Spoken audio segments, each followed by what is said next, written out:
Hello, everybody. I'm Larry Ridley, and this is the NFL on EA Sports.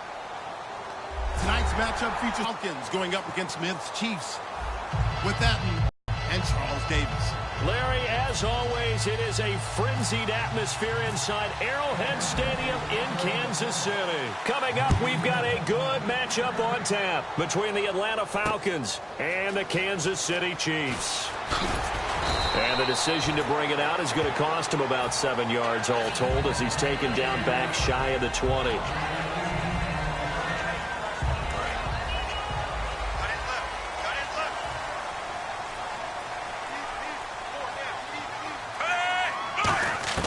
On first down, Smith. Into double coverage, and it's intercepted. Ricardo Allen with a pick. And his crew will take over with a football at the 35-yard line. Brandon, when we sat with the offensive coordinator and the head coach and talked about how they wanted to begin this game offensively, they talked about their script, didn't they? 10 to 15 plays, the first 10 to 15 they had on their script.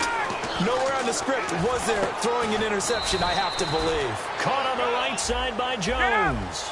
They'll give him a yard on the play, and it'll be a second down.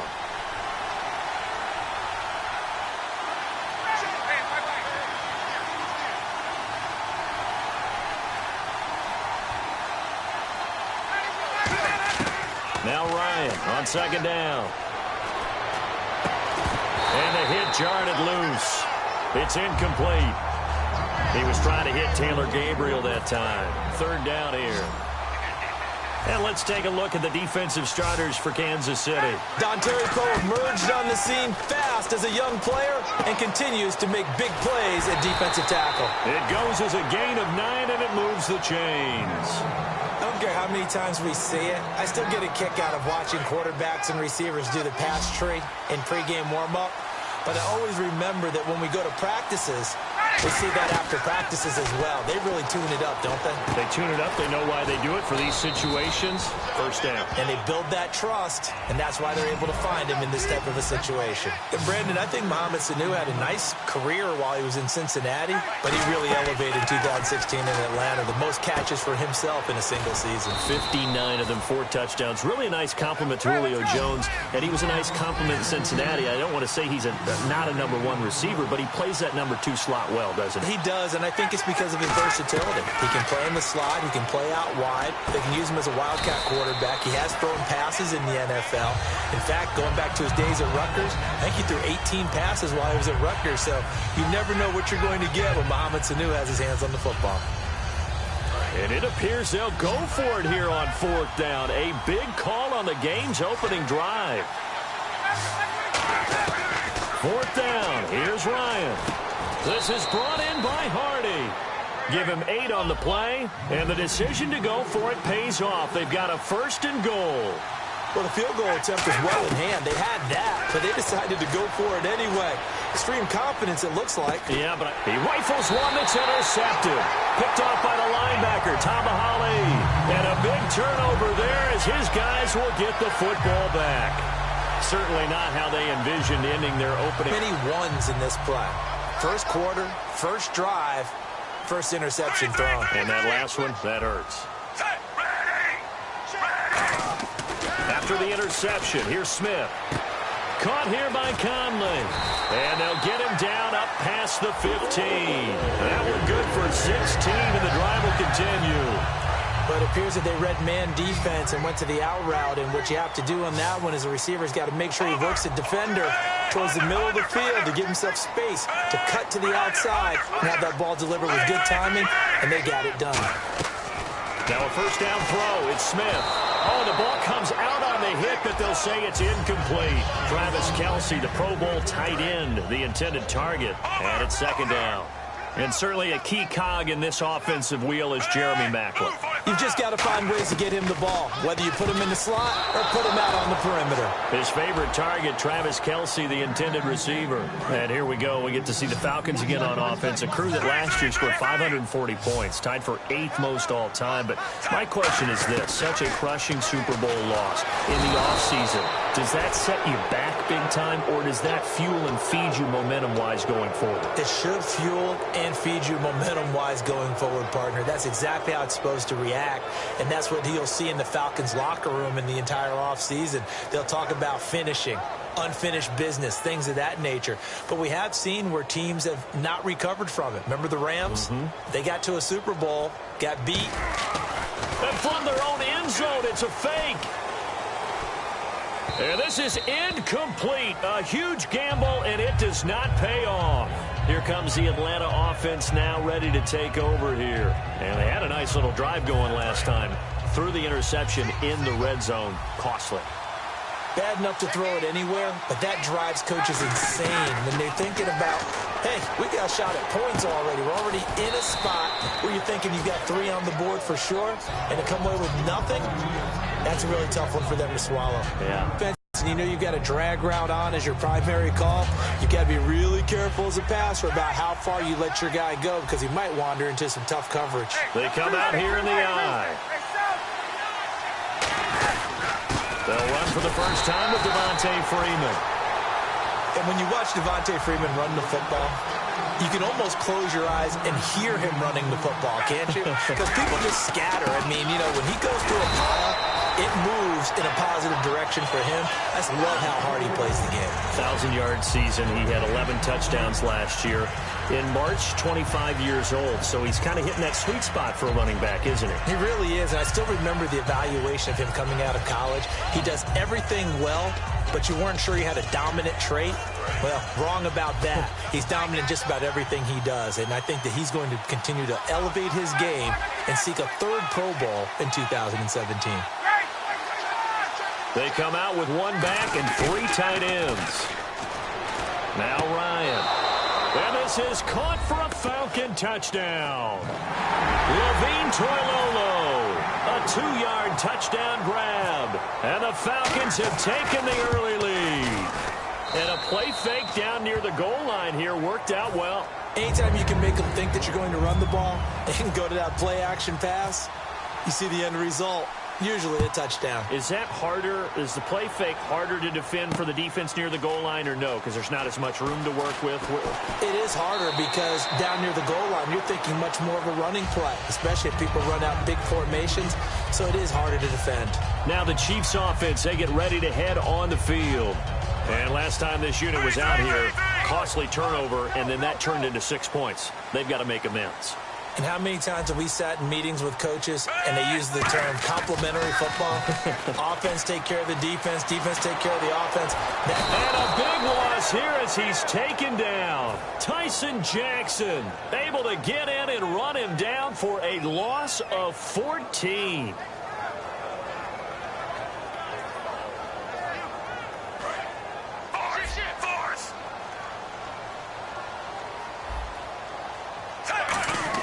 On 2nd down, here's Smith.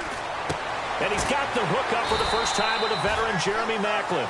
A big gain there after going backwards, and that'll lead to a 3rd down. And there, the man coverage not good enough, partner, and they're able to complete the pass. Excellent recognition of the man coverage, and they found the guy who could win downfield. And it's complete to Kelsey. And he's finally taken down, but not before getting across midfield and across the 45-yard line. And after that completion, you can understand why so many teams in the league are emphasizing speed on defense at every position. The tight ends have created so many tough matchups now. If you can't run with a tight end as a linebacker, this is going to be the result every time. Back now with Charles Davis. I'm Brandon Gaudin as the Chiefs in possession of the football as we begin the 2nd quarter. And they're on the move here. They've got it 1st and 10.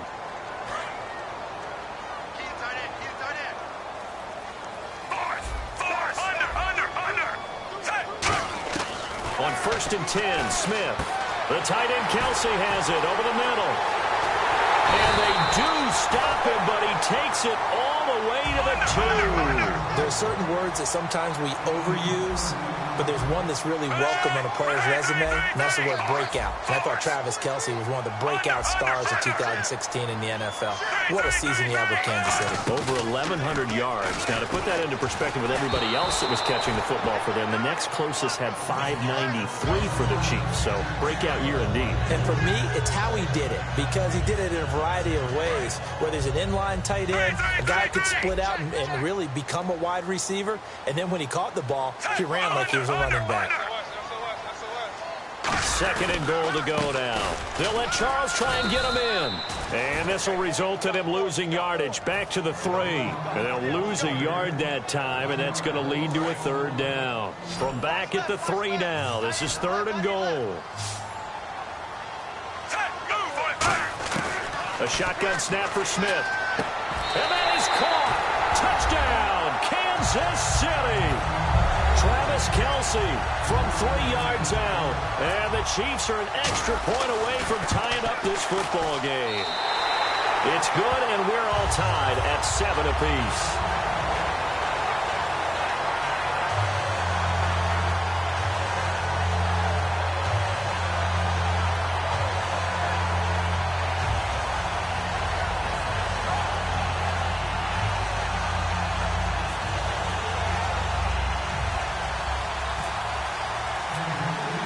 So a tie ball game here as the kick's away. That'll be taken in the end zone. And no run back here. This will be a touchback, and it comes out to the 25-yard line. And here now come the Falcons. And they will simply, Charles, be looking to duplicate what they did last drive when they were able to push it in for 6. And they hope it'll be that easy, right? To be able to take exactly what happened before, replicate it. They may have to make a few additional changes along the way because I'm sure the defense will make some adjustments, but they've got to have great confidence having scored the last time out. And now this is intercepted. My goodness. Picked off by the free safety, Eric Berry. And they will set up shop at their own 46-yard line. And now here comes Kansas City. And that last drive, a long drive, but not just that. They had a great air attack going. Did they stick with that? I would think that they would, because if they were confident enough to do it on the last drive, starting backed up in their own territory, why would you change anything? They've got to be confident about what they're presenting and continue to do so. Yeah, because the secondary, they really look clueless. And that was amazing because that drive went and went, no adjustments, and no big plays by the defense to knock the ball away. It's brought in by Harris. And he takes it down deep into Atlanta territory. It's a big play there for the Chiefs. 38 yards.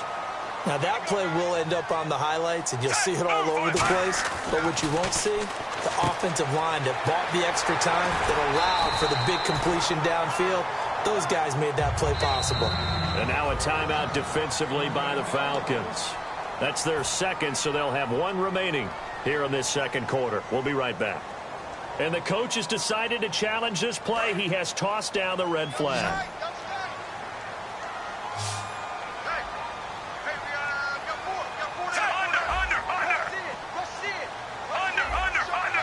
They come up in an offset eye. They run it. It's Charles. And he is in. Touchdown, Kansas City. Jamal Charles, a 3-yard touchdown run. And the Chiefs have taken the lead. And he's got it. It's now a 14-7 ball game. Now after the touchdown, here's Santos to kick this one away. That's fielded in the end zone. And no run back here. This will be a touchback, and it comes out to the 25-yard line. Atlanta now coming out on the field. And last time wasn't pretty. One play and an interception. We'll see if they can do better. I want to see if they want to go ahead and throw the ball again now on this drive after what happened on the last one. Throw it on the first play. Give the quarterback some confidence. See what happens. They go back to the air here after the INT. And incomplete. CD, you wanted to get your thoughts just on the landscape of the offseason for each of these teams. Super Bowl in the rearview mirror, but so much going on. People look at the draft a lot. But there's a lot more that goes into the offseason for these front offices, is there not? It certainly is, and then even before we get to the draft, you start with the combine. You know, the is held in Indianapolis every year, and you have about 350 of the top prospects coming together to get their physicals and interviews and on-field performance, and all that will get evaluated along with their game tape. And then you've got the free agents. All right, that starts, I believe, in early March, where now the free agents can start moving around to different teams. So your team's starting to take a little bit of shape there, free agency, because then the draft's coming up. You're trying to put your team together with new draft picks, have everyone start to move in one direction, and then you have the OTAs and minicamps. We get to see them on the field for the first time, and we start to get a better idea of how these teams are going to look when the fall begins. Here we go on 4th down with Ryan. Pressure from his right, and he goes down hard, flat on his back. And if Kansas City wants to make a push toward the Super Bowl next year, they need Justin Houston healthy from...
Hello, everyone. I'm Larry Ridley.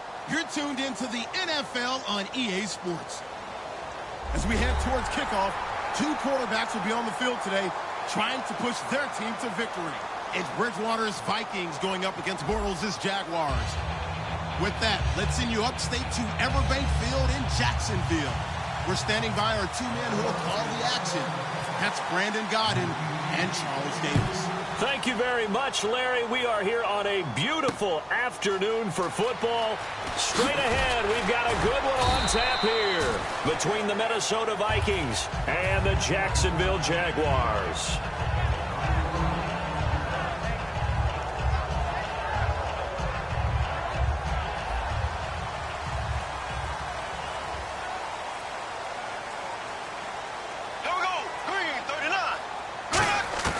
Bortles now on 1st down. Looking for his running back, and he's got him. And he's able to get up here to the 26. Call it a 1-yard gain on the play, and that'll make this a 2nd down. And the box that's highlighted is for Hearns on this offense. Do you have your track shoes available? Because Allen Hearns is a guy to get you on your horse if you're trying to defend him. He can take anyone deep. First carry for Chris Ivory. And he will lose yardage and be backed up to the 24. It's a loss of 2, now 3rd down. Little trouble thus far on their opening drive as they come up on a 3rd and 11. Green 90. Green 90. Black 58 rail. Black 58 rail. Blue 45. They go play action for Yeldon. Now it's Bortles. And he finds Julius Thomas. It's a pickup of 16 there, and it'll lead to a new set of downs. So there on that play, offensively, they ran the crossing route. Defense was in zone coverage, so as a former DB, how tough is it to defend that? It's really difficult because your natural inclination is to chase the receiver and maybe leave your zone. So you have to have discipline in order to talk to your other coverage guys and let him know that that receiver's crossing from your zone to the next zone. He's coming your way. Make sure you have him. And then when the ball is actually thrown, secure the tackle. When they're moving on crossing routes, if you miss a tackle, it usually results in a big play. And he went in route there from the slot for the completion. Love how he runs his routes because it's all setting up your defender. Give him a little something one way, take it the other way. Head and shoulder fake. Sometimes you make one step to the outside, then break it inside. Really well-run route. Throwing on first down is Bortles. Completes it to Lee. Give him 9 there on the first down completion. Second down, they need less than a yard to pick up the first.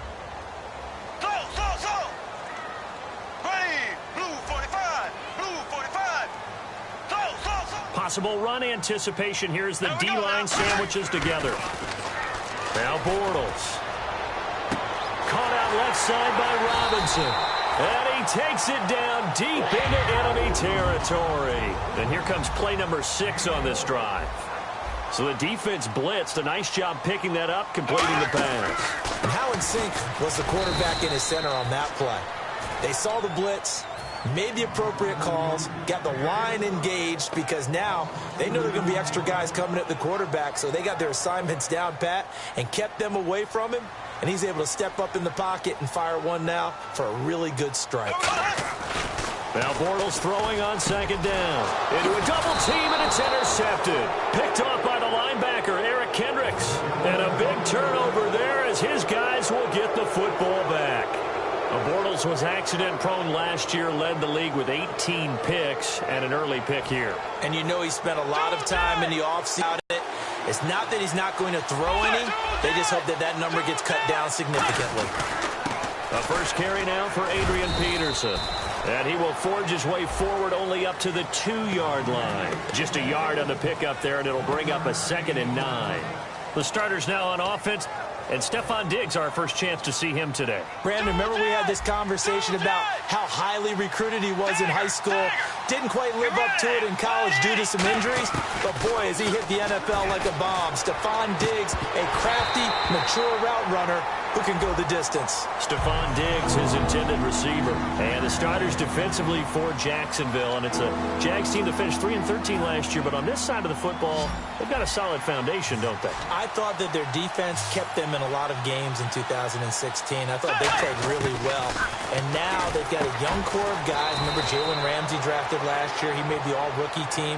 Yannick Ngakoue, a really promising outside linebacker, one of the best speed rushers in the game. He's going to be back with them.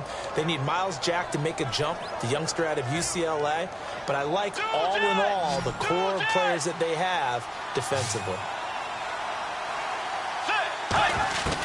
First down, Bridgewater. He's got it complete to Diggs, right side. I'm just looking side by side at Diggs' number, rookie year versus sophomore year a season ago. 52 catches as a rook, 84 last year. But something you pointed out to me, yards per catch is off a bit, isn't it? It is, and, you know, his first year, he was known a little bit more as a big play threat. This past season, adjusting to a new quarterback in Sam Bradford, that number went down by about 3 yards per catch. But he can be an explosive type of a receiver. Look at the last 2 games of the regular season, well over 100 yards in both. Bridgewater on first down. Over the middle here to Rudolph. A gain of 6 there on first.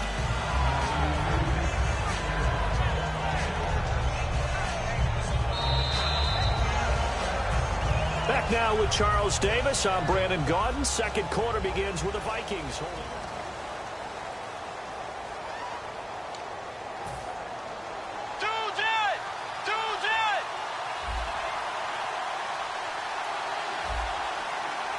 Shift together here from the D-line.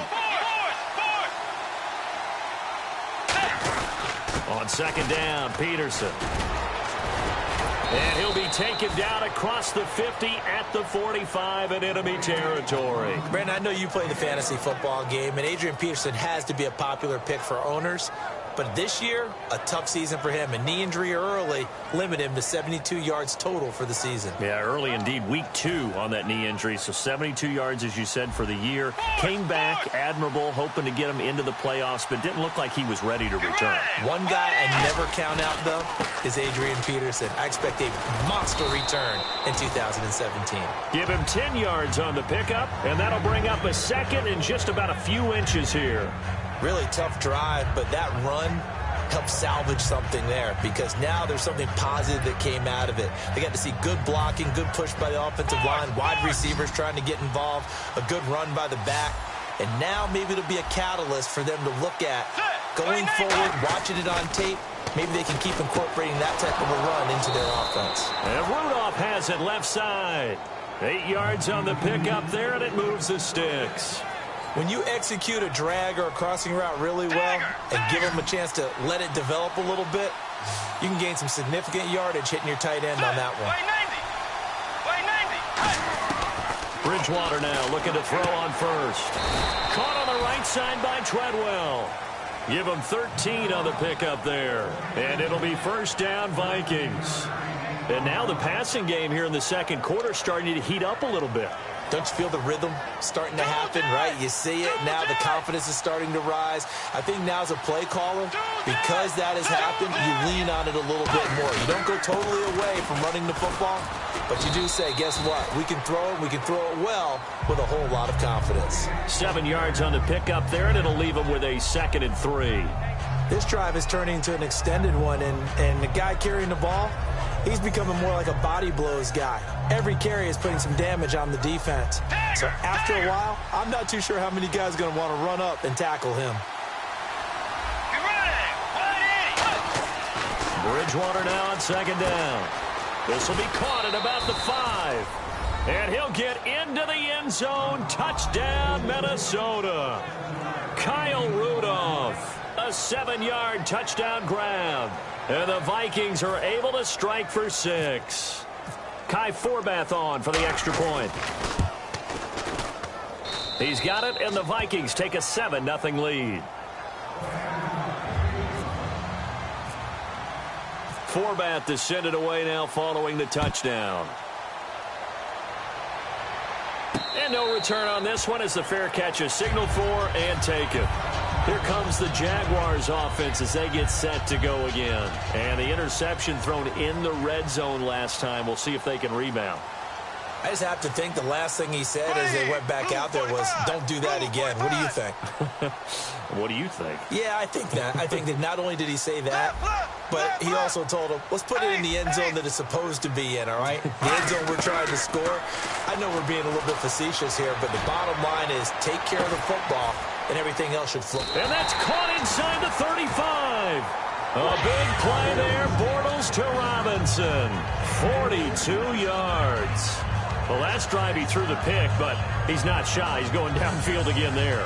And you can't be, because if you back off after throwing an interception, your whole game plan just goes right out the window, and it makes things easier for a defense. And you and I both know there isn't a quarterback in this league that's any good that doesn't throw an interception occasionally, and they usually bounce back in a big way. I've seen guys throw 5 and still find a way to win the game in the end. On 1st and 10, here's Bortles. Completes it to Lee. 5 yards on the catch there, brings up 2nd down. All that practice time came to fruition on that play. All those timing routes that they work on through training camp, OTAs, minicamp, and just regular season, they got it done on that one. An outcut, ball was delivered, and picked up the completion. Looks like the defense in press coverage here. Here we go now. Bortles to throw on 2nd down.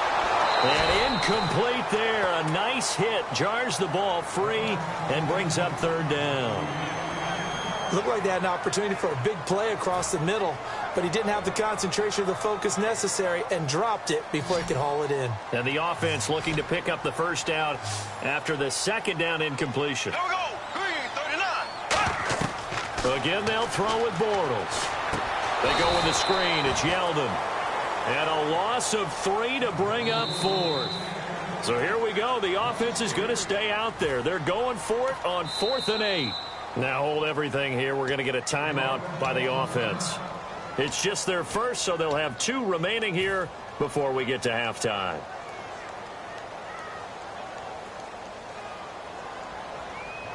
So on 4th down, on comes the Jaguars. Jason Myers now. Oh, they flip it to the kicker. He looks like he's going to throw it on the left hash. This from 48 yards. Give him 14 on the play. And on 4th down, they're able to convert and move the sticks.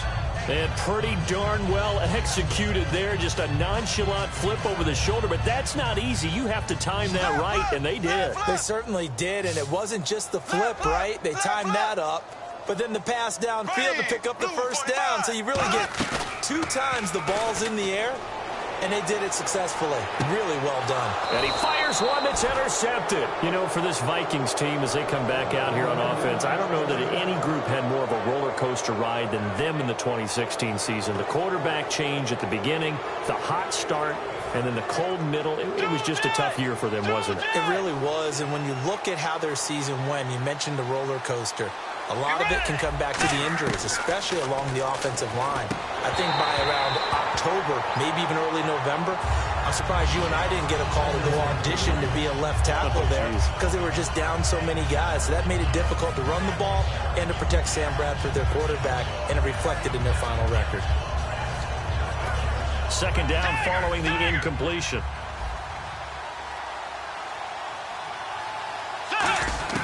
Throwing again, Bridgewater on 2nd and 10. He gets it left side to Johnson. The reception good for 7. It's 3rd down. Partner, nothing complicated here. This is just a pretty simple drag route. You're exactly right, Brandon. Instead of throwing it downfield, they just throw it underneath and let the receiver do the work. 3rd down and 3.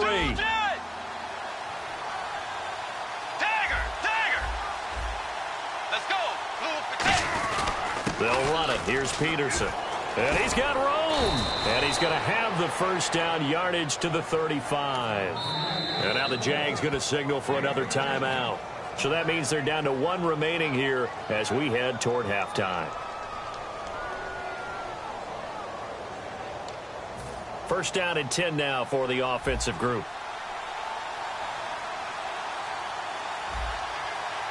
Let's go. 1st down, Bridgewater. And incomplete, a drop there in the middle third of the field. That'll bring up 2nd down. Well, you mind if we go off topic for a second? No, let's go. I like to do that randomly. AFC playoff contenders for this year that didn't make it last season. Who do you have that might get in? Well, I think Cincinnati's got to be considered there. Maybe they'd have an offseason that's calm, and they go into this season and try and get back to the playoffs where they've been perennials. How about Denver? Yeah. Remember last year, they didn't have the quarterback to start. Trevor Siemian played pretty well overall, but maybe they can get solidified there and ride that strong defense right back into the playoffs. I'm going to give you a couple a little bit off the pace. Indianapolis cannot afford to squander Andrew Luck, one of the better young quarterbacks in the game. They've got to get back to the playoffs. And Buffalo, brand new head coach, brand new people running the ball club. Let's see if they can figure it out, because I think defensively they can be awfully strong.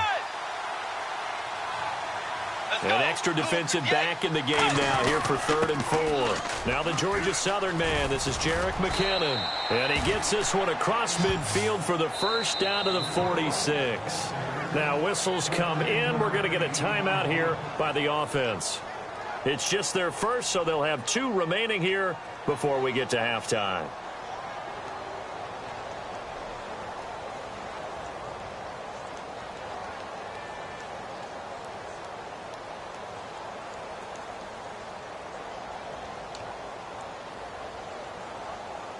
And here comes play number 6 on this drive. They'll put 2 receivers left, 2 to the right. Bridgewater now looking to throw on first. Caught on the right side by Treadwell. 20 yards on the pickup there. And it'll give the Vikings a first down. Now hold everything here. We're going to get a timeout by the offense. So that means they're down to 1 remaining here as we head toward halftime.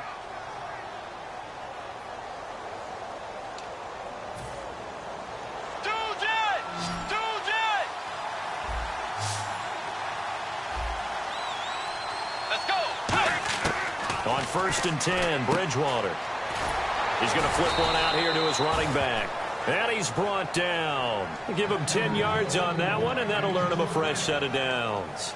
I know most of the time when the ball's in the air, you're thinking wide receiver, tight end, but running backs, they can be a big part of any passing offense nowadays. Offense comes to the line now, first and 10.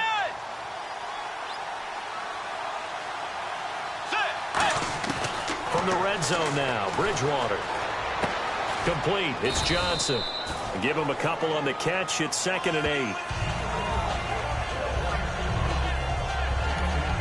Now whistles come in. We're going to get a timeout here by the offense. And with halftime on the horizon, they'll be out of timeouts from here forward. So on second down, the field goal unit is on here as they try to get 3 before half. And Forbath will put this one through, and the lead moves to 10-zip. So the drive stalls out, but they are able to put 3 points on the board. Yeah, just a yard or two shorter than an extra point, so no problems converting there. Here's Corey Grant now to return. The Jaguars getting set to go. And from this spot in the field with the clock where it's at, you think we're just going to see a knee and that's it? And I think in this situation, that's the proper play. But we do know there's some risk takers out there that may want to take one more shot before the clock runs out.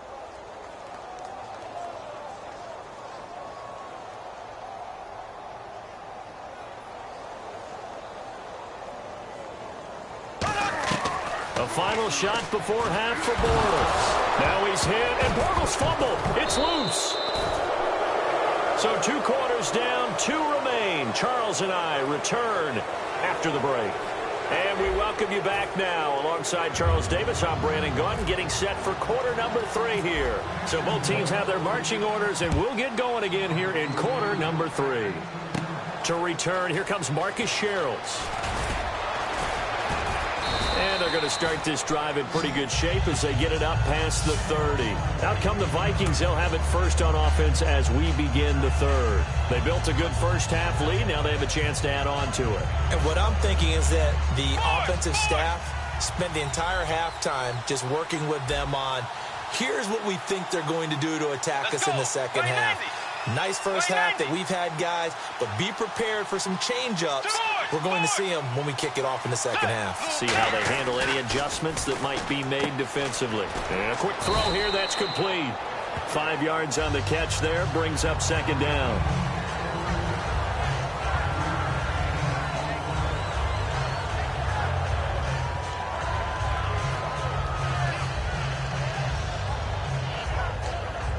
Completed pass play. Now let's see if they go back to the air or to the ground.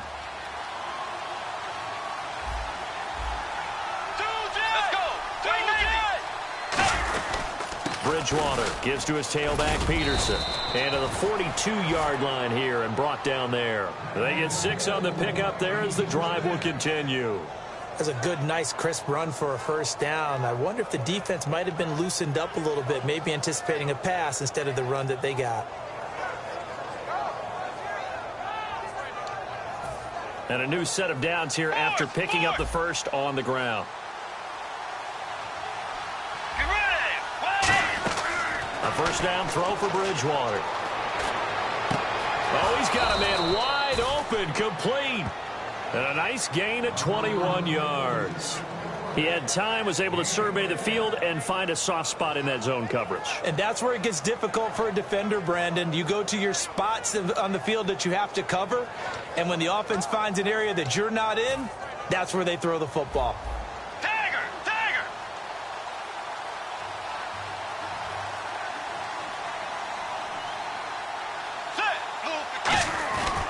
First down, here's a run with Peterson.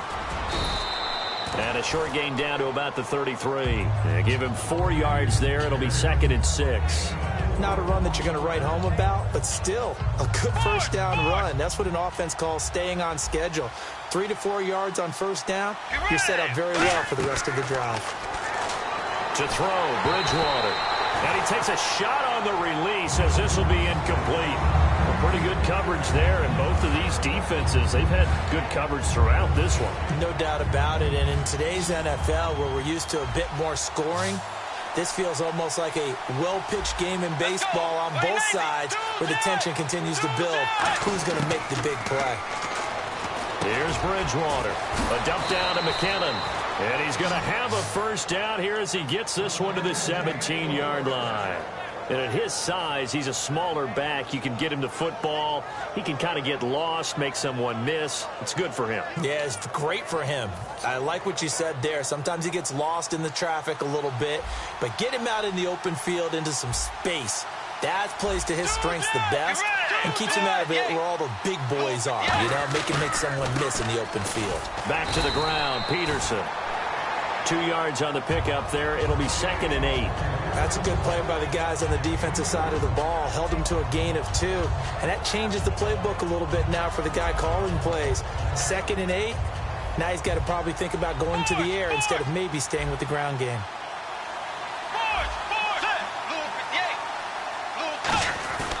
Again, Peterson.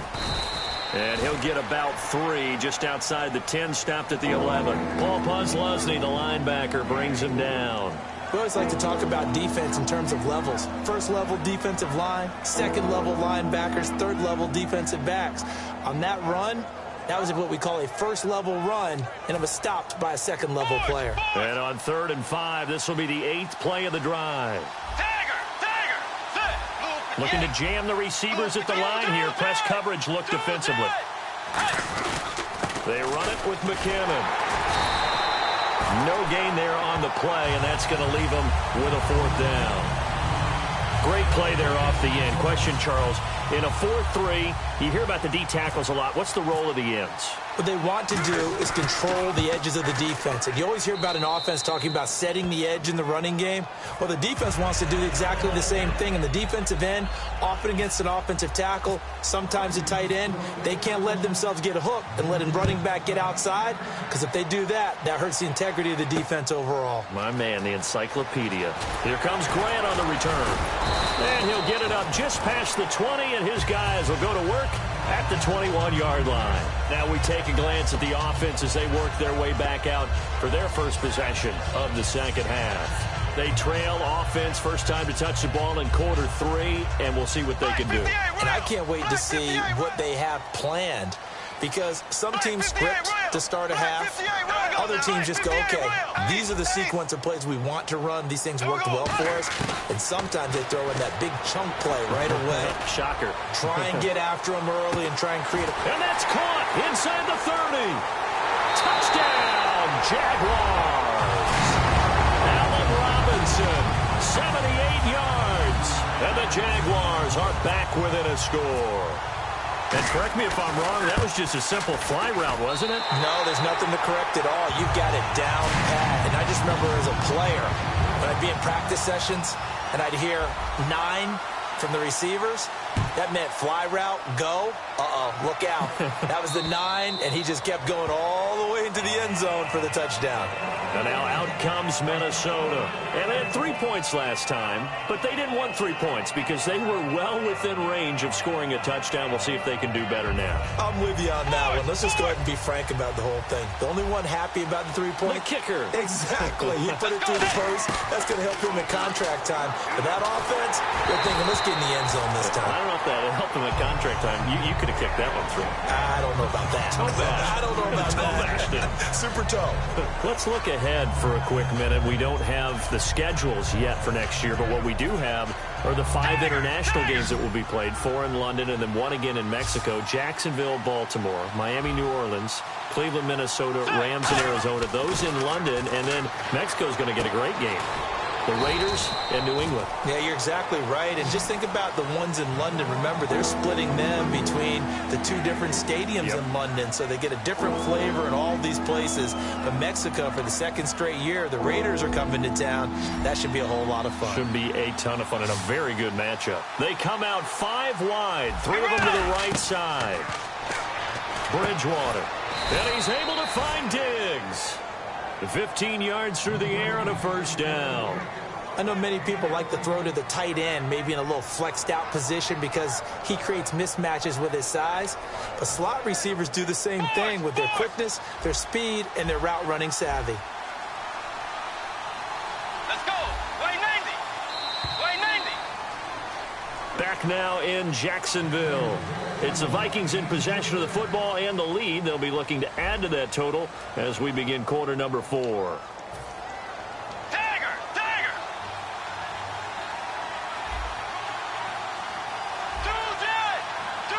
Peterson alone in the backfield.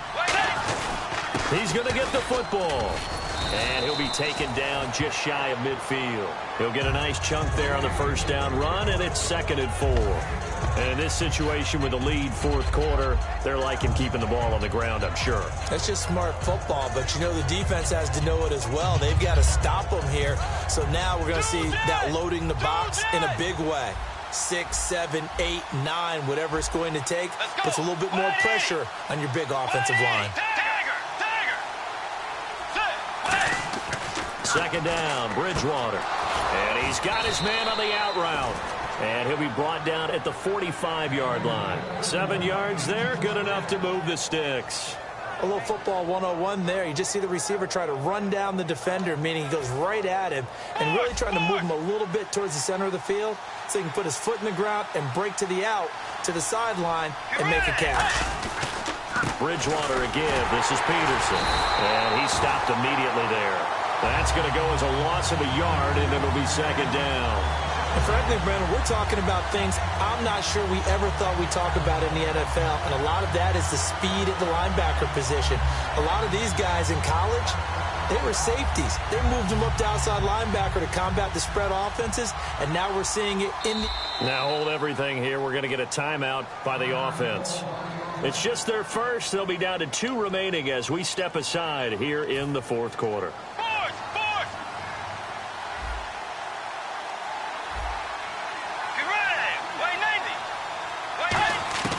A 2nd down throw for Bridgewater.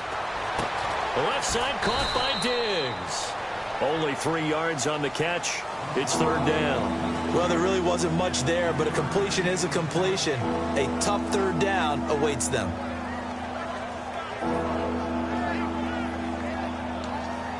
Seventh play of the drive forthcoming on 3rd and 8.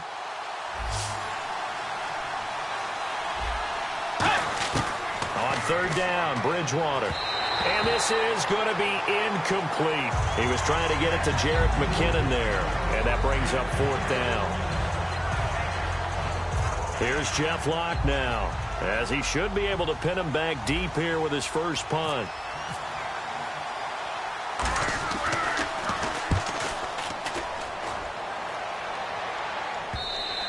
And this is going to carry well into the end zone for a touchback.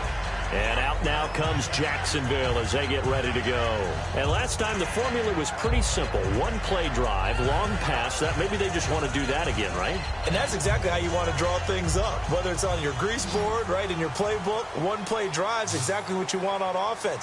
What they have to be careful of is not having a letdown. It was very easy last time.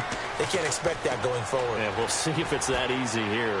And he'll toss this one incomplete. Seeing no options, he throws it away. It's a tried-and-true formula, and I don't think it'll change for as long as we play football. If someone's trying to throw the ball and you can put pressure on them and make it tough, that's only going to help your defense. Yeah, he's since being hurried. He got rid of it before taking the hit, but incomplete. Here we go. Bortles again here on 2nd and 10. A dump off for Ivory. And he'll get to the 29-yard line, brought down there. It's a 9-yard pickup on the play, and that'll make it 3rd and 1. Looked like a pretty good, safe play right there. No, he's had trouble with the interceptions in this game there. Hits his guy out in the flat. And so many times we hear quarterbacks and offensive coordinators talk about, in your progressions, you're either throwing the touchdown or you're throwing the check down. But earlier in the game, it was touchdown or interception. Now he got to the check down, a nice safe throw, and a good one. Now a play fake here on 1st down. He's going to find his running back. It's complete. And he'll get up to the 43-yard line. 5 yards on the pickup, and it's a 2nd down. So many times you hear today's NFL described as a space game. Get your best players into space with the football in their hands.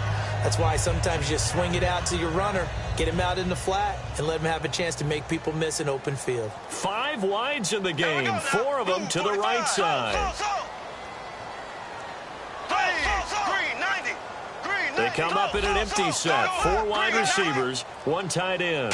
The play clock's running down. Bortles going to throw. To the right side here, the tight end Thomas. Time for a break. We'll come back for the electrifying conclusion after this.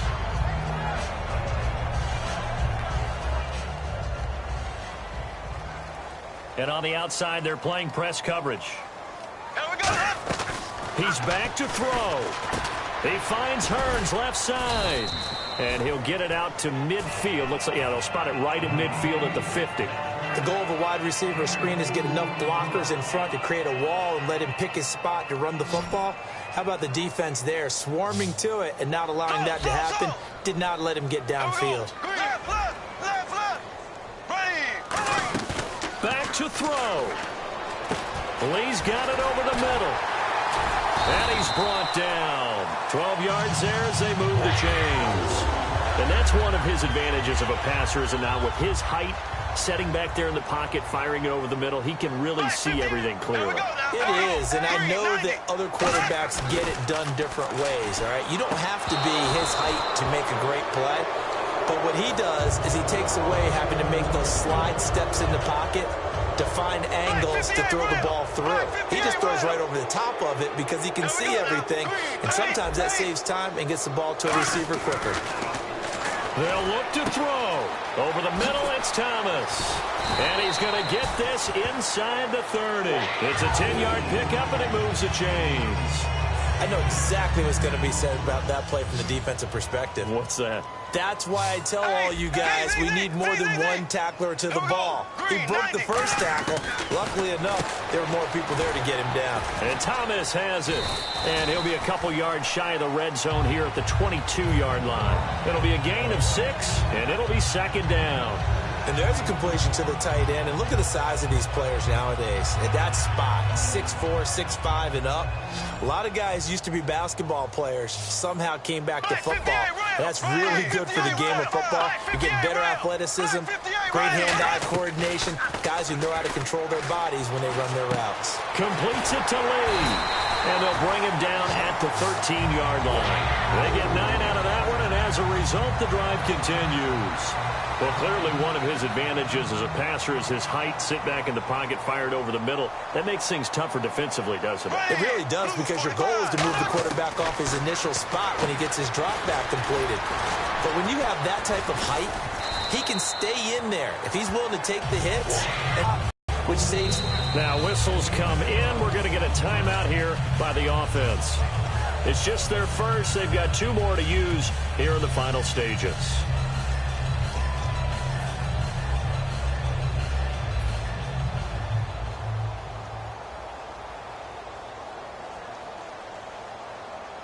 Well, just play after play after play on this long drive for the offense. They come out here in the eye. Bortles will keep it. And no signal, but I don't think he got the surge behind center. No, he's going to be kept out of the end zone. Now hold everything here. We're going to get a timeout by the offense. That'll leave them with just 1 remaining in this 4th quarter of play.